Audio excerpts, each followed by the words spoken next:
Flashes of memory.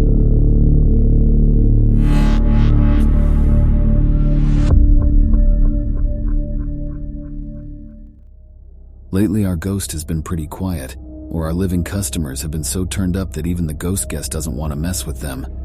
Oh, but that doesn't mean she doesn't still have her fun here and there. We have these ladies that work for some kind of schooling/public works program, and they do a lot of training in our area.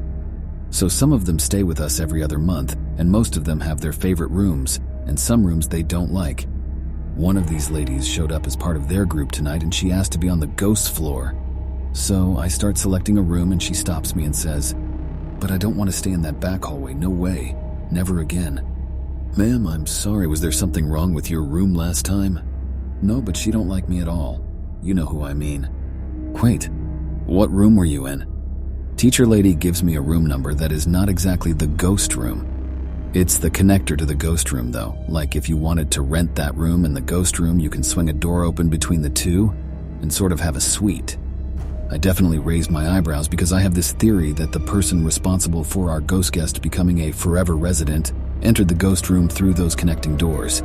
Teacher lady then says, "I know it's not the room, but she was in there and never again." Actually, I do know what you're talking about. She's generally harmless, a little annoying, but harmless usually. She say, "Last time she jumps on my chest and tries to strangle me. I'll never stay back there again." Teacher lady does not look like she is joking, so I gave her a room closer to the front, and her friend that she traveled with was supposed to have a room of her own, but after listening to all of this, decides she wants to share the 2Q room that teacher lady was staying in, so I cancel her reservation, and those two go off to their ghost-free room. Later, the teacher lady comes back down and says, "You must think I'm crazy, but that girl, she cannot rest. She's angry, she's getting angrier. This is what I felt in that room. You must think I'm crazy." Actually, ma'am, I believe you. You're not the first woman in those rooms to ask to be moved or to complain about something feeling off about the room. I don't think you're crazy.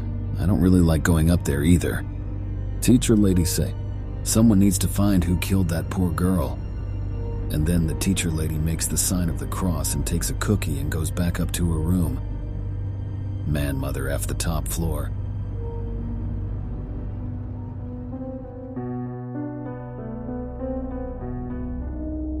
I went on a Tinder date a couple of years ago. Everything started out relatively normal. We met at a nice downtown restaurant for dinner. She was even prettier in person, and the conversation was flowing. However, it didn't take long for me to realize she was a super private person. For example, she would not tell me her last name, where she worked, or say anything about her family.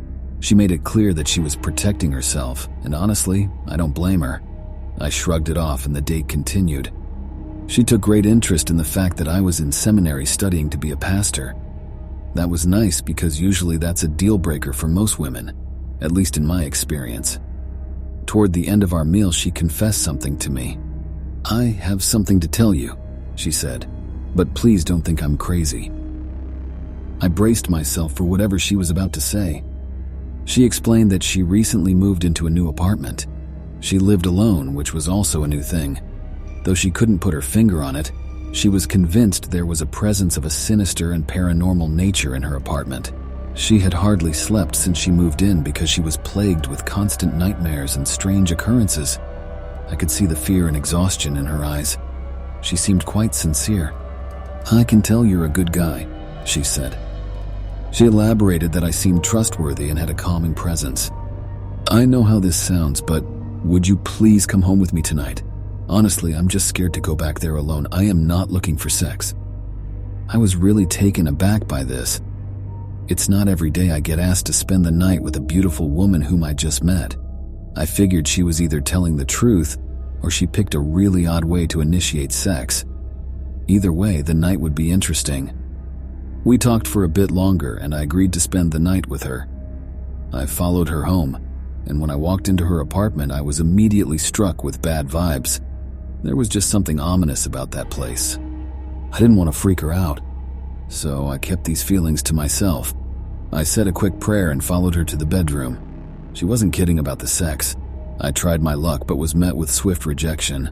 We kissed and cuddled for a bit, nothing too crazy, and then she fell asleep.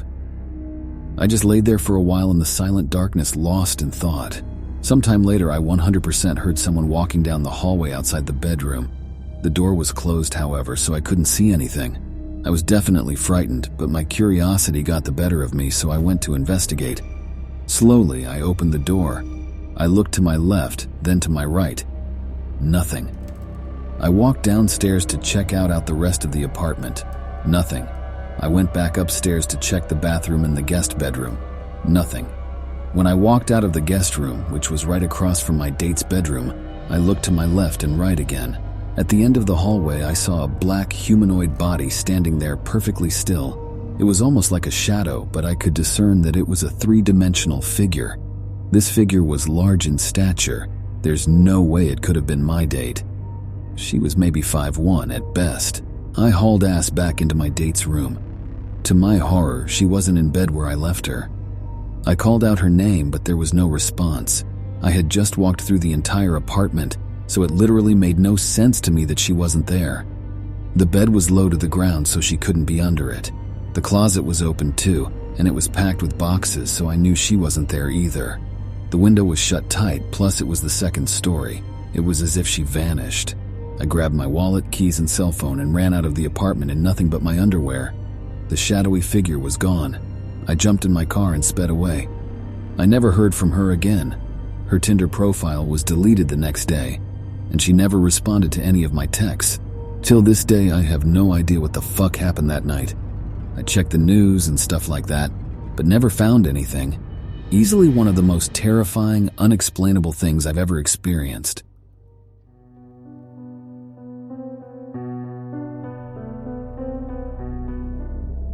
There's a bridge near where I grew up in bumfuck Tennessee that is notorious for screaming at people at night. The screams aren't audible to the houses nearby, and supposedly you have to sit on the actual bridge to hear it at all, though I personally haven't tested it or anything. The common explanation is that it's a bobcat that lives under the bridge, but people have checked with dogs and such and never find signs of any. Well, some friends and myself had heard this story for years, all growing up, but never tested it. So one night after a few beers, we get up the notion we're going to go test the thing. So 5 drunk guys pile into a beat-up car and we drive down and park on the bridge. This is 1:30 a.m. and it's dead silent out. We sat there for a good 45 minutes and nothing happened. We had the windows down and had started debating whether or not it was all bullshit when the scream happened. We had the lights off and there was a moon so you could see pretty well. And there for sure wasn't anything outside the car. But it was fucking loud, and it sounded just like a woman with particularly powerful lungs having her skin ripped off right outside the window on the rear passenger side that faced off the edge of the bridge. Now I've heard bobcats in heat while hunting, and they do like a scream, scream, scream kind of thing. It's hard to describe, but they do it in little repeating bursts. This was a good 3-4 second extended scream at incredible volume. We tore out of there like a demon was chasing us. A couple of miles down the road, we finally stopped and actually processed what happened. My adrenaline was going so badly, and I was so scared I was just shaking uncontrollably.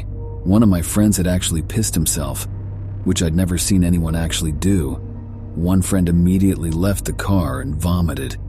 To give what I think was a good frame of reference to how actually terrifying this was, my friend whose car we were in wasn't even mad at the friend that pissed all over his seat. It was insane. To this day, I have no explanation for it.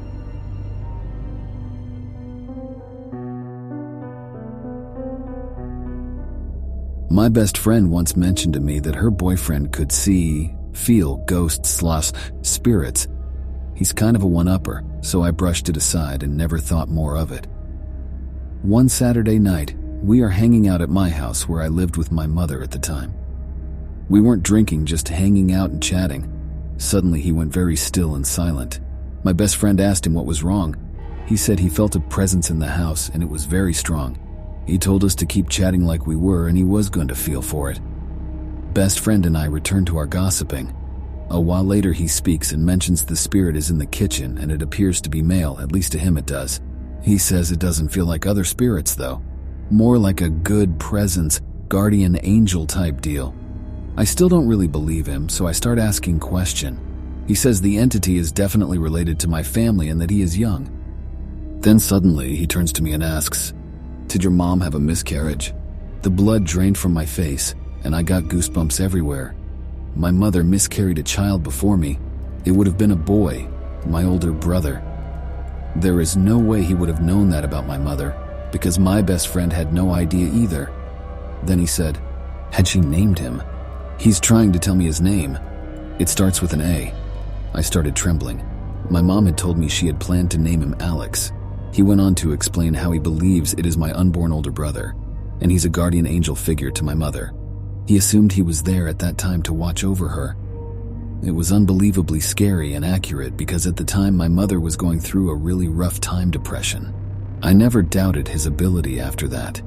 When I told my mother about what had happened the next day, she was sobbing and always thought that the presence she felt by her side was her grandfather, whom she had always been close to, not her unborn older son.